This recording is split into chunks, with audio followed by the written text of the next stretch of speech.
ओम शांति। 15/8/2023 के बाबा के मीठे मीठे मधुर मधुर महावाक्य। बाबा कहते, मीठे बच्चे, बाप का बिंदी स्वरूप है, उसे यथार्थ पहचान कर याद करो, यही समझदारी है। बाप का बिंदी स्वरूप है, उसे यथार्थ पहचान कर याद करो, यही समझदारी है। प्रश्न, बेहद की दृष्टि से स्वप्न का अर्थ क्या है? इस संसार को स्वप्नवत संसार क्यों कहा गया है? उत्तर, स्वप्न अर्थात जो बात बीत गई सो बीत गई। कहते हैं, रात गई सो बात गई। तुम अभी जानते हो, ये सारा संसार अभी स्वप्नवत है, अर्थात सतयुग से लेकर कलयुग अंत तक सब कुछ बीत चुका है। तुम्हें अभी सेकंड में स्वप्नवत संसार की स्मृति आ गई है। तुम सृष्टि के आदि मध्य अंत, मूल वतन, सूक्ष्म वतन, स्थूल वतन को जानकर मास्टर भगवान बन गए हो। गीत, कौन आया मेरे मन के द्वारे? ओम शांति। शिव बाबा अपने मीठे मीठे बच्चों सीखी लदे शालिग्रामों को बैठ समझाते हैं। शालिग्राम ही शिव बाबा के बच्चे ठहरे ना। बच्चे जानते हैं कि हमको वह पढ़ाते हैं जिनको ऋचक भी कोई जानते नहीं। शिव के मंदिर में जाते हैं, परंतु वहाँ तो इतना बड़ा शिवलिंग देखते हैं, ये थोड़ी समझते हैं कि हमारा बाबा बिंदी है। जो बच्चे शिव बाबा को इतना बड़ा समझ याद करते होंगे, वह भी भूले हैं, क्योंकि वह रॉन्ग है। बाप समझाते कि मैं बिंदी हूँ, और बिंदी को कोई क्या समझ सके। बल कोई कहते अखंड ज्योति स्वरूप है, फलाना है, परंतु नहीं, वह है बिंदी। उनको याद करना बड़ा मुश्किल है, घड़ी घड़ी भूल जाते हैं। भक्ति मार्ग में आदत पड़ी हुई है शिवलिंग पर फूल चढ़ाने व पूजा करने की, तो वह याद रहता है, परंतु ये घड़ी घड़ी भूल जाते हैं कि हमारा बाबा बिंदी रूप है।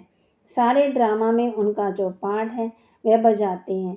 बिंदी की बैठ महिमा करेंगे क्या कि सुख का सागर, शांति का सागर कितना छोटा बिंदी रूप है। बच्चे पूछते हैं, किसको ध्यान में रखे? इन बातों को तो समझदार ही समझ सके, नहीं तो वही शिव का लिंग याद आ जाता है। श्री कृष्ण तो अच्छी रीति बुद्धि में बैठ सकता है, ये है बिंदी। गीत में भी कहते हैं कि याद करो तो याद ना आए, वह सूरत कैसी, ये भी वंडरफुल है। इतनी छोटी बिंदी ज्ञान का डांस करती कहा जाता। ये सब सपनों का संसार, बीती हुई बात को स्वप्न कहा जाता है। जो बीत गया वह तुम्हारी बुद्धि में आता है। सारा मूल वतन, सूक्ष्म वतन, ब्रह्मलोक, बाबा कहे सतयुग त्रेता द्वापर सारा स्वप्न हो गया। जो पास्ट हो जाता है वह स्वप्न हो गया। अब कलयुग का भी अंत है, ये स्वप्नवश संसार हुआ। वह हद के स्वप्न आते हैं, तुमको बेहद का बुद्धि में आता है। सूर्यवंशी, चंद्रवंशी भी सब स्वप्न हो गया, बीत गया। इसको कहा जाता है सपनों का संसार। इस राज को और कोई नहीं जानते सिवाय तुम बच्चों के। सतयुग में कितने अथाह सुख थे, वह सब पास्ट हो गए। अभी तुम बच्चों की बुद्धि में आदि मध्यांत का पूरा ज्ञान है। एक बाप की ही याद रहनी चाहिए। बाप जो समझाते हैं और कोई समझा ना सके। तुम्हारी बुद्धि में स्वप्नों का संसार है, ये पास्ट हो गया। बुद्धि जानती है, तुमको ऊपर से लेकर सारी नॉलेज बुद्धि में है, आदि से अंत तक की है। तुम अब त्रिकालदर्शी त्रिलोकीनाथ बन गए हो। त्रिलोकीनाथ बनने से तुम जैसे भगवान हो जाते हो। भगवान बैठ तुमको शिक्षा देते हैं। सेकंड में स्वप्न आ जाता है, तो सेकंड में तुमको सारा याद आना चाहिए ना, बीज और झाड़। बाबा भी कहते हैं, आदि मध्यांत का मेरे पास ज्ञान है, इसलिए ही मुझे ज्ञान का सागर, नॉलेजफुल, जानी जाननहार कहते हैं। जानते हैं हर एक की अवस्था ऐसी ही रहेगी। एक एक की अवस्था को हम क्या बैठ जानेंगे। जो अवस्था कल पहले थी उस अवस्था में है, सो तो तुम भी जानते हो। पुरुषार्थ कराने के लिए कहते हैं, अच्छी रीति पुरुषार्थ करो। अभी तुम सुदर्शन चक्रधारी बनना है। बाबा कहते, तुम जानते हो ये पास्ट हो गया है। ऐसे देवताएं राज्य करते थे, फिर आकर राज्य करेंगे। पास्ट, प्रेजेंट, फ्यूचर ये याद करते रहेंगे। उनको ही सुदर्शन चक्र कहा जाता है। शिवलिंग को याद करते हैं ना, तो समझती हैं बाबा ज्योतिर्लिंग है, बिंदी कहें तो मूंछ पड़े। वह समझते हैं आत्मा छोटी परमात्मा बड़ा। अभी तुम बच्चे जानते हो इस कलयुग दुनिया में इस समय देखो भमका कितना है। इसको ही माया का भमका कहा जाता है, माया का पंप कहते हैं ना। अभी दुनिया कितनी अच्छी बन गई है, बड़े बड़े महल बन गए हैं। अमेरिका का कितना भमका है, चीज़ें कितनी आकर्षण वाली बनती है। तुम समझते हो, बाप कहते हैं ये सब चीज़ें खत्म हो जाएंगी। दिन प्रतिदिन बड़ी बड़ी इमारतें डैम आदि बनाएंगे, जैसे बिल्कुल नई दुनिया है। मायावी पुरुष है ना, आश्रय संप्रदाय का भमका है। ये सब है जादू, अभी गया कि गया। बड़े बड़े सन्यासी साइंस घमंडी जो है उन्होंने बुद्धि में है कि ये सब खत्म हो जाएंगे। एक दो को कह देते हैं तुम इंटरफियर नहीं करो, नहीं तो सब खत्म हो जाएंगे। साइंस घमंडी कहते हैं। अमेरिका अपने को बलवान समझता है, तो जरूर सेकंड नंबर में भी कोई होगा जो सामना करे।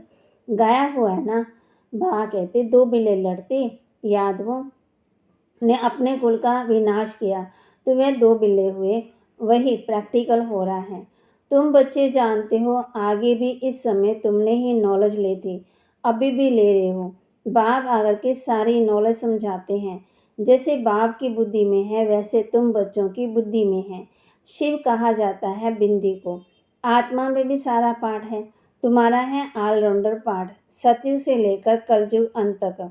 सतयुग त्रेता में तुम जब सुख भोगते हो तो उस समय बाप का कोई पाठ नहीं है। बाप कहते हैं कि मेरे से तुम्हारा जास्ती पाठ है। तुम सुख में रहते हो तो मैं निर्वाण धाम में हूँ, मेरा कोई पाठ ही नहीं है। तुमने ऑलराउंडर पाठ बजाया तो थके भी तुम होंगे, इसलिए लिखा हुआ है चरण दबाए हैं। बाप कहते हैं बच्चे तुम थक गए होंगे, तुमने आधा कल्प भक्ति की, दर दर धक्के खाए। भक्ति मार्ग में भटकते भटकते तुम थक जाते हो। फिर बाप आकर के तमाम बच्चों से पूछते, बच्चे तुम थक गए होंगे ना, तुमने आधा कल्प भक्ति की, दर दर धक्के खाए, कितनी दूर दूर गए, भटकते भटकते थक जाते।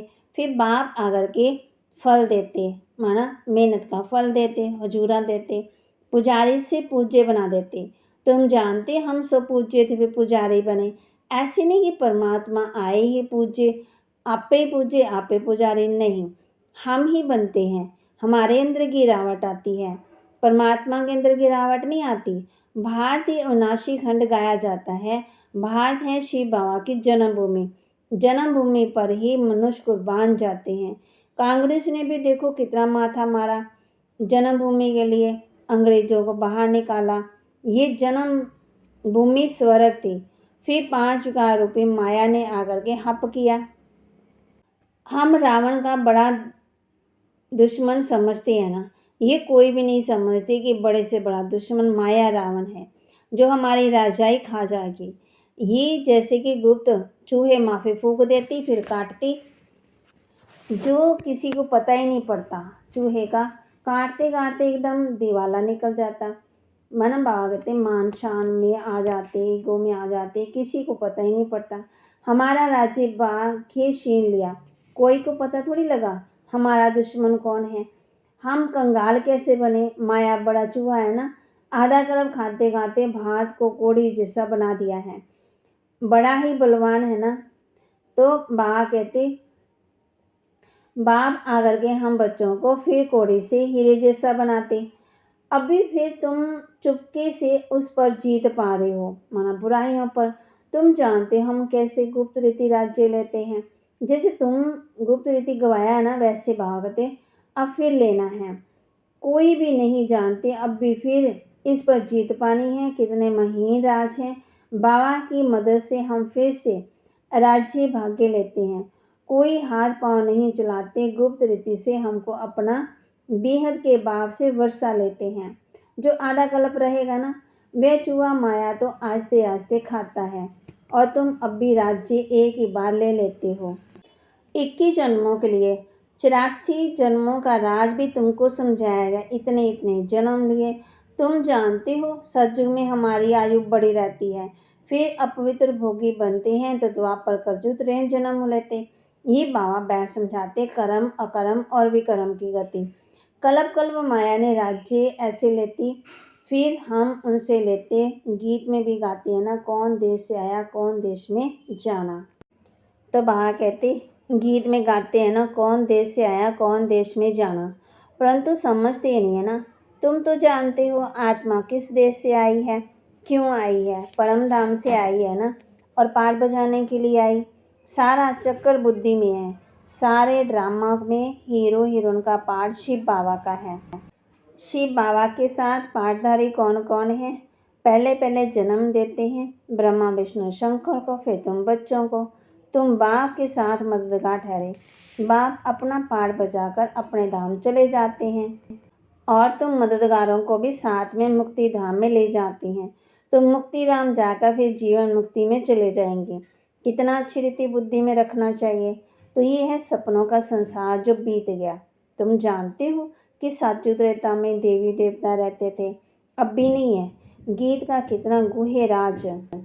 बाबा कहे कैसे सपनों का संसार बुद्धि में लेकर बैठे हैं। सारा चक्कर कैसे फिरता है।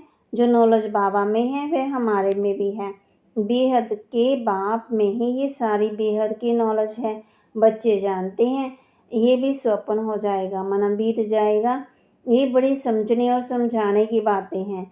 सज्जु त्रेता में ये बातें किसी की बुद्धि में होती नहीं है। इतनी गुहे पॉइंट अच्छी मिलती रहती हैं। बुद्धि में सारा चक्कर रहना चाहिए। भक्ति मार्ग क्या है, कब से शुरू होता है, इससे कुछ भी फायदा नहीं हुआ। भक्ति करते करते नुकसान में ही आ गए। अब फिर तुम कौड़ी से हीरे जैसा बनते हो। माया कौड़ी मिसल बना देती है। बाबा ज्ञान डांस सिखलाते हैं, फिर वहाँ जाकर तुम डांस करेंगे। ये बातें बड़ी वंडरफुल जानने लायक है। यहाँ की रस्म रिवाज वहाँ बिल्कुल नहीं होती है। बाबा कहते हैं वहाँ माया का नाम निशानी नहीं होता है। पहले तुम बाबा को याद करो, वर्षा तो ले लो, बाकी वहाँ की रस्म रिवाज जो होगी वह चलेगी। वहाँ की रस्म रिवाज सब नहीं होगी। यहाँ तो उत्सव आदि होंगे, यहाँ गर्मी भी होगी, उदासी भी होगी, है ना, खुशी भी होगी। वहाँ तो ऐसा कुछ भी नहीं होगा, रोने की दरकार ही नहीं है ना। यहाँ तो कितना बाबा कहते रोते हैं, उत्सव मनाने की बात ही नहीं रहती है। वहाँ बड़े दिन होंगे। वहाँ शादी भी बड़ी धूमधाम से होती, दहेज मिलता, दास दासियाँ मिलती, बाकी त्यौहार आदि की दरकार नहीं रहती। ये है ही संगम के त्यौहार जो भक्ति मार्ग में मनाए जाते हैं। वहाँ तो सदा खुशियाँ ही खुशियाँ हैं। अच्छा, मीठे मीठे सिक्के लदे बच्चों प्रति माता पिता बाप दादा का याद प्यार, गुड मॉर्निंग। रूहानी बाप के रूहानी बच्चों को नमस्ते। रूहानी बच्चों की रूहानी बाप दादा को दिलवा जान सिकवा प्रेम से नमस्ते। धारणा के लिए मुख्य सार, सुदर्शन चक्कर फिराते माया पर गुप्त रीति विजय प्राप्त करनी है। बाप समान नॉलेजफुल होकर रहना है। बाप जो है जैसा है उसे यथार्थ बिंदी रूप में जानकर याद करना है। बिंदु बन बिंदु बाप की याद में रहना है, भोला नहीं बनना है। वरदान, बाप के डायरेक्शन अनुसार सेवा समझ हर कार्य करने वाले सदा अथक और बंधन मुक्त भव। बाप के डायरेक्शन अनुसार सेवा समझ हर कार्य करने वाले सदा अथक और बंधन मुक्त भव। बाबा कहते घर गृहस्थी भी सेवा समझ कर संभालो, बंधन समझ कर नहीं। घर पे भी रहते हो, बाप ने डायरेक्शन दिया है योग से हिसाब का चुप तो करो। ये तो मालूम है ना कि वह बंधन है, लेकिन घड़ी घड़ी कहने व सोचने से और ही कड़ा बंधन हो जाता है। और अंत घड़ी में अगर बंधन ही याद रहा तो गर्भ जेल में जाना पड़ेगा। इसलिए कभी भी अपने से तंग नहीं हो, फंसो भी नहीं और मजबूर भी ना हो। खेल खेल में हर कार्य करते चलो तो अथक रहेंगे और बंधन मुक्त भी बनते जाएंगे और खुशी भी रहेगी। खुशी के लिए हमने सारे बोझ बाबा को दे देने हैं और बाबा जैसे कहते हैं वैसे हमने बाबा को बंधन मुक्त भी बनना है ना। तो कैसे बनेंगे, जब सारा समाचार बाबा को देते हैं। स्लोगन, भ्रुकुटी की कुटिया में बैठकर तपस्वी मूर्त होकर रहो, यही अंतर्मुखता है। अंतर्मुखता किसे कहेंगे? भ्रुकुटी की कुटिया में बैठकर तपस्वी मूर्त होकर रहो, यही अंतर्मुखता है। बाबा कहते अंतर्मुखी सदा सुखी। जो अंतर्मुखी है वो सदा सुखी है। अंदर की गुफा में बैठ के बाबा को याद करना है मन ही मन में। तो बाप कहते हैं सदा सुखी रहेंगे। तो आप सबको